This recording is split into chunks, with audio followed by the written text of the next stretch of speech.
فيلمنا النهارده بيبدأ بولد صغير اسمه أوراين وهو في المدرسة بتاعته، واللي بيبدأ يحكي لنا عن نفسه بيقول إن هو معجب بزميلته اللي اسمها سالي، وإنه كان دايما نفسه يتكلم معاها ولكن بيبقى خايف من إنها تحرجه وما تردش عليه. وبعدها بيطلع أوراين الكشكول بتاعه اللي بيرسم فيه كل حاجة هو بيخاف منها، وساعتها بنكتشف إن أوراين بيخاف من كل حاجة في حياته تقريبا. وبيحكي أوراين وبيقول إن هو بيرسم في الكشكول ده كل السيناريوهات الوحشة اللي ممكن تحصل معاه، زي إنه بيخاف يستخدم حمام المدرسة لحسن يتسد ويغرق المدرسة كلها، وزي كمان انه بيخاف من انه يرفع ايده لما الميس تسأل سؤال في الفصل لان ممكن اجابته تكون غلط، وساعتها كل زمايله هيتريقوا عليه. وعلشان كده بيقرر أوراين ان الاحسن انه ما يرفعش ايده علشان يجاوب حتى لو كان واثق من الاجابه. وبعدها بيروح أوراين للدولاب بتاعه، وهناك بيقابل زميله المتنمر اللي اسمه ريتشي، وساعتها أوراين بيقول لنا ان ريتشي ده من اكتر الحاجات اللي هو بيخاف منها علشان هو شرير وممكن يضربه. وبيكمل أوراين وبيقول انه حتى لو هو اللي ضربه ممكن ريتشي يتصاب او يموت، وساعتها هتيجي الشرطه وتقبض عليه وتسجنه. وعشان كده بيقرر أوراين انه ما يردش على مضايقات ريتشي. وبعدها بيرجع أوراين للفصل، وفي الفصل الميس بتقول لهم انهم لازم بكره كلهم يطلعوا رحله المرصد الفلكي علشان يتفرجوا على الكواكب. وفي الوقت ده بيتخيل أوراين كل السيناريوهات الوحشه اللي ممكن تحصل لهم في الرحله دي، زي ان ممكن يحصل كارثه كونيه توقع الكواكب على بعض وتموتهم كلهم، او ان ممكن ايده تلمس ايد البنت اللي قاعده جنبه بالغلط وهم بيتفرجوا على الكواكب، وساعتها زمايله هيضحكوا عليه والبنت هتزعل وهتمشي. وعشان كده بيقرر أوراين انه ما يطلعش معاهم الرحله دي. فبيقول أوراين للميس بتاعته انه مش هيقدر يروح الرحله دي بسبب ان باباه ومامته مش مصدقين اصلا ان في فضاء، وانهم اكيد هيمنعوه انه يطلع الرحله دي. وفي نهايه اليوم الدراسي بيروح أوراين على البيت، وبيكمل حكايته بيقول ان من اكتر الحاجات اللي هو بيخاف منها انه في يوم يرجع من المدرسه ويلاقي ان باباه ومامته قرروا انهم يسيبوه لوحده ويمشوا من البيت، لكن بيلاقي ان مامته موجوده ومبسوطه جدا انه رجع من المدرسه، وبيلاقيها بتقول له انها عملت له الاكل اللي هو بيحبه، وبتعرفه انها لقت الورقه بتاعه رحله المرصد الفلكي واللي المفروض ان اولياء الامور يمضوا عليها علشان ولادهم يطلعوا الرحله دي. وفي الوقت ده بتفهم مامة أوراين ان هو كان مخبي الورقه دي منهم علشان خايف من انه يطلع الرحله دي، وساعتها مامته وبابا بيحاولوا يقنعوه بانه لازم يروح الرحله دي وما يخليش الخوف يتحكم في حياته، وبيحاولوا يفهموه هما الاثنين انها حاجه كويسه انه يعمل حساب لكل حاجه، ولكن لو الموضوع ده اخد اكبر من حجمه حياته هتتدمر. وبالليل بيقعد أوراين يتفرج مع اهله على التلفزيون، ولما الوقت بيتاخر بيدخل أوراين اوضته علشان ينام، وبيطلب من باباه ومامته انهم يسيبوا له الباب مفتوح علشان بيخاف من الضلمه، وفعلا بيسيبوا له الباب مفتوح وبيمشوا. وساعتها بينور أوراين كل الانوار اللي حواليه علشان يعرف ينام، وبالرغم من كل ده بيكون لسه خايف. وقبل ما أوراين يروح في النوم بتبدا الانوار كلها تنطفي ورا بعض وبيتغير الجو فجاه، ومع الرعد والبرق اللي في السماء بيفضل أوراين يتخيل حاجات واشكال غريبه حواليه. وفجاه بيتكون في اوضه أوراين كائن غريب وبيظهر لأوراين وبيعرفه بنفسه وبيقوله ان هو الضلمه نفسها وان اسمه دارك. فطبعا بيخاف أوراين جدا منه وما بيكونش عارف يعمل ايه، وساعتها بيقول له دارك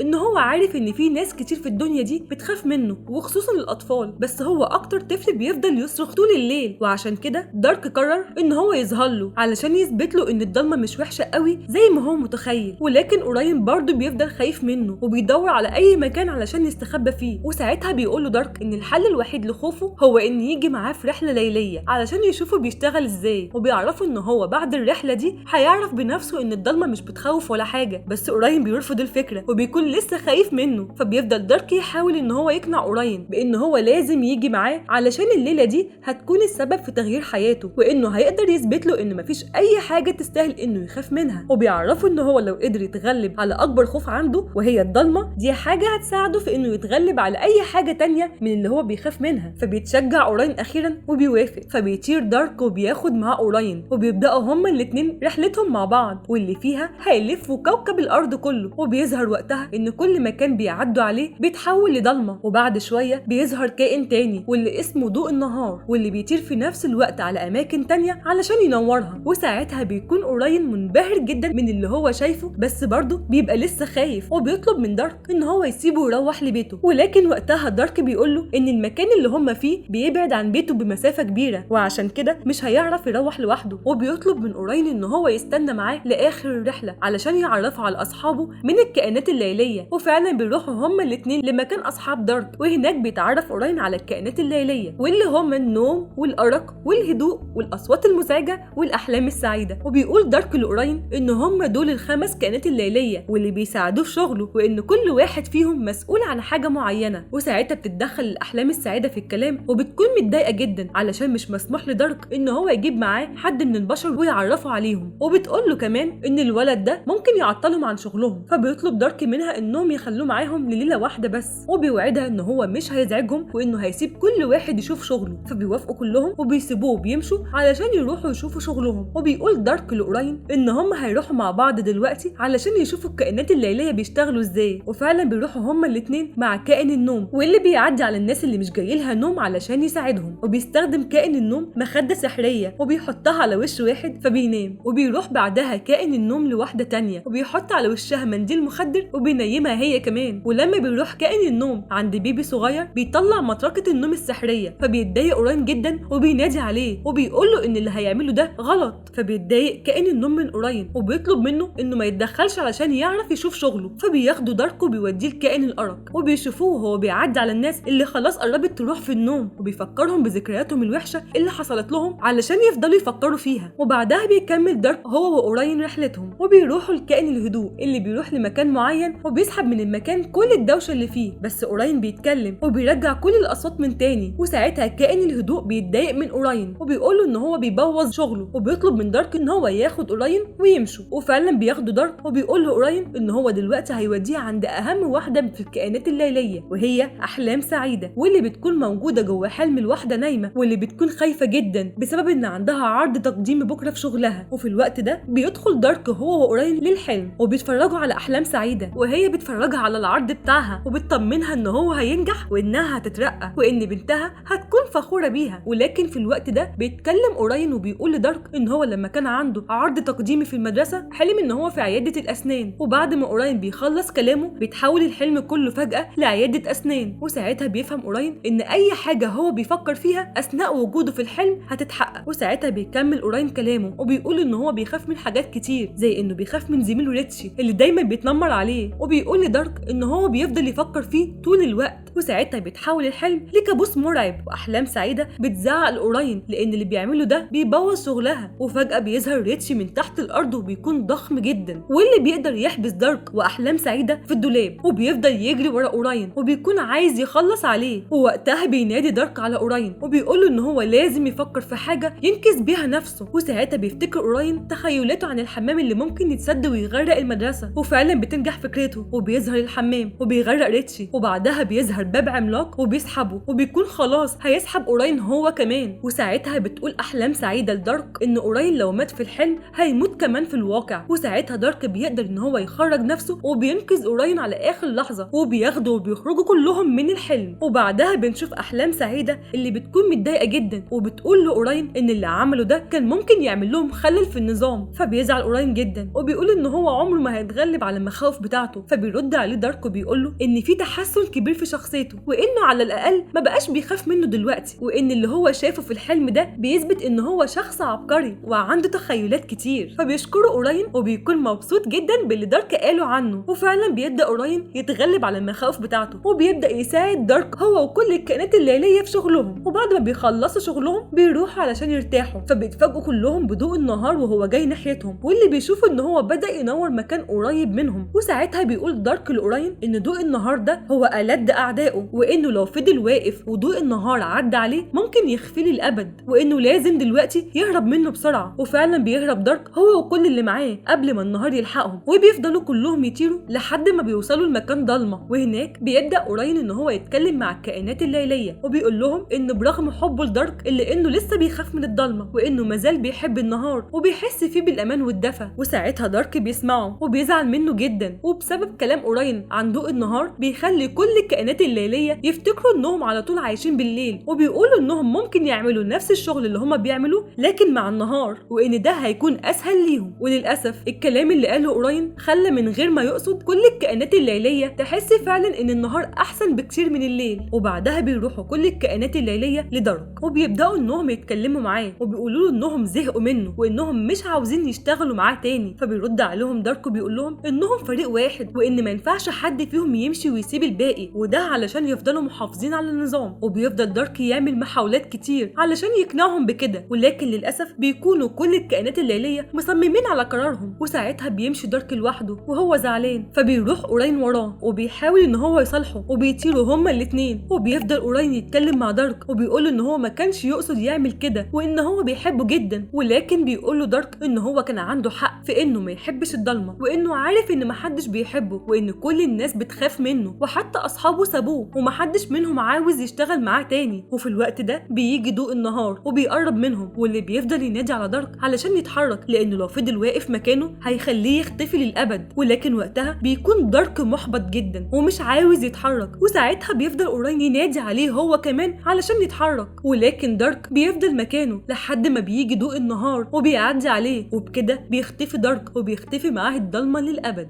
وفي الوقت ده بنكتشف ان القصه دي كانت كلها حكايه بيحكيها اوراين بعد ما كبر لبنته اللي اسمها هيبشيا، واللي بيكون عندها نفس مخاوف باباها وهو صغير. وبنعرف وقتها ان اوراين بعد الحكايه دي كبر واتجوز وخلف بنته هيبشيا اللي بياخدها معاه لمكان شغله بعد ما بقى مدير للمرصد الفلكي. وهناك هيبشيا بتسال باباها اوراين عن اللي حصل بعدها لدارك، فبيقول لها اوراين انه ما يعرفش حاجه عنه لانه من وقتها ما شافهوش تاني وان الاتصال ما بينهم اتقطع. فبتتضايق هيبشيا وبتقول له انها نهايه غريبه، وعشان كده بتطلب منه انها تعمل تعديل على القصه علشان تشارك فيها وتخلي نهايتها سعيده. وفعلا بتدخل هيبشيا جوه القصه، وبنرجع تاني لاوراين وهو صغير واللي بيكون قاعد وهو زعلان جدا بعد ما دارك اختفى، وما بيكونش اوراين عارف يعمل ايه. ولكنه وقتها بيتفاجئ لما بيشوف بنت صغيره واللي بتظهر قدامه فجاه وبتقول له انها بنته هيبشيا وانها جات له من المستقبل علشان تساعده انه يلاقي دارك ويرجعه تاني، وعشان كمان ترجع معاه كل حاجه لوضعها الطبيعي. وفي الوقت ده بنعرف ان اليوم كله بقى نهار وان الناس بدات تتخانق مع بعض اكتر وان الزحمه بقت موجوده طول الوقت، وان الخلل ده اتسبب في ان الناس ما بقتش عارفه تنام، وبسبب ده الناس كلها اعصابها اتدمرت. واثناء ما اوراين وهيبشيا بيحاولوا انهم يلاقوا طريقه يرجعوا بيها دارك بيوصلوا لهم كل الكائنات الليليه وبيقولوا لاوراين ان هم عرفوا قيمه دارك لما شافوا اليوم من غيره عامل ازاي، وعشان كده بيقولوا لاوراين ان هم جايين علشان يساعدوه ان هو يرجع دارك. وساعتها بيقول لهم اوراين ان هو عاوز يساعد دارك ويرجعه ولكنه مش عارف هيعمل كده ازاي. فبتقول له هيبشيا ان دارك ما اختفاش للابد وانه لسه عايش في خياله واحلامه، وعشان كده بتطلب هيبشيا من كائن النوم انه يخلي اوراين ينام، وبتطلب كمان من احلام سعيده انها تدخل جوه حلم اوراين وتخليه يشوف اليوم اللي قابل فيه دارك لاول مره. وفعلا بيبدا كائن النوم ان هو يعمل كده وبينام اوراين نوم عميق، وساعتها بتدخل احلام سعيده هي وهيبشيا جوه الحلم بتاع اوراين واللي بيشوف فيه كل المخاوف بتاعته ورا بعض، ولكن هيبشيا واحلام سعيده بيساعدوه يتغلب على كل مخاوفه وبيوصلوا لليوم اللي قابل فيه دارك لاول مره. وساعتها بيكون دارك فرحان جدا علشان اوراين افتكره ورجع مخصوص عشانه، ولكن فجاه بيتفتح الدولاب اللي في الاوضه وبيحصل فيها فتحه كبيره بتودي للعالم المجهول، وبيفضل يسحب دارك هو وكل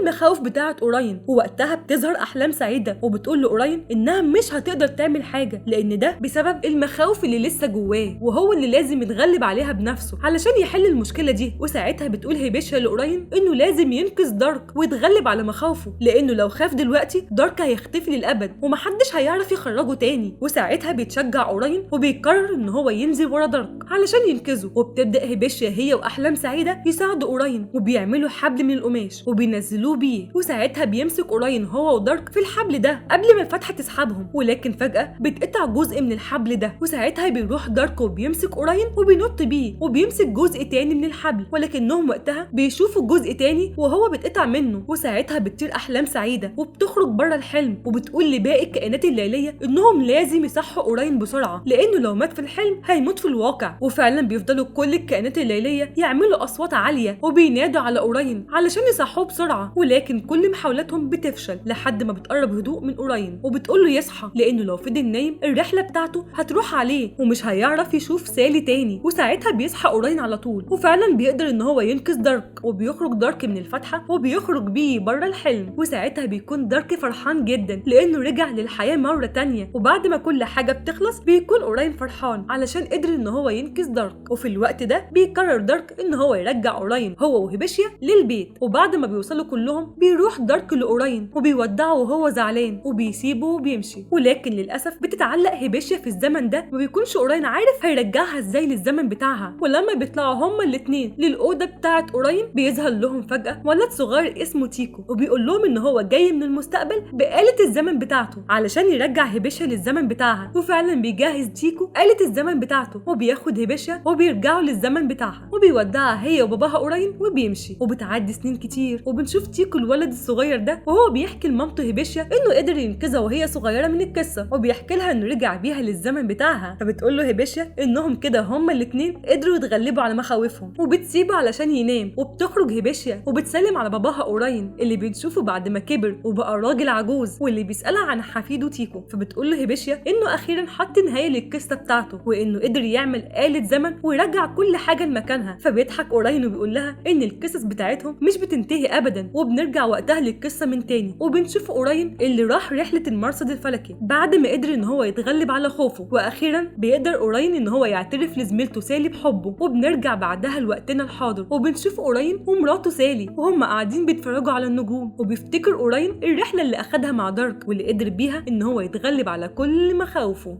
وهنا بقى نقدر نقول انها خلصت الحدوته. لو عجبكم الفيديو يا ريت ما تنسوناش في اللايك والسبسكرايب. باي باي.